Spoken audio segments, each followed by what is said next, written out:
Hi guys, ఇప్పుడే మేము just S. Kota దాటుతున్నాం. ఎస్కోటలో tiffin తిన్నాం, సాంబార్ ఇడ్లీ విత్ పూరి. నేనేమో పూరి తిన్నాను, మా వారు సాంబార్ ఇడ్లీ తిన్నారు. ఇప్పుడు మేము డైరెక్ట్గా కాశీపట్నం వెళ్తున్నాం.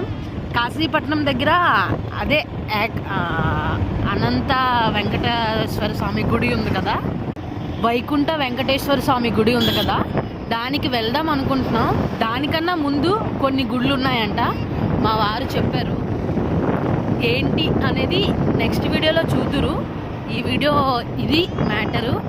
మా జర్నీ స్టార్ట్ అయింది. మళ్ళీ టిఫిన్స్ చేసి మళ్ళీ ఇంకో వీడియోతో మళ్ళీ కలుసుకుంటా. Until then bye bye. నా వీడియోస్ అన్నీ చూస్తూ ఉండండి. నచ్చితే లైక్ చేయండి, షేర్ చేయండి, సబ్స్క్రైబ్ చేసుకోండి నా ఛానల్ని. Until then bye bye.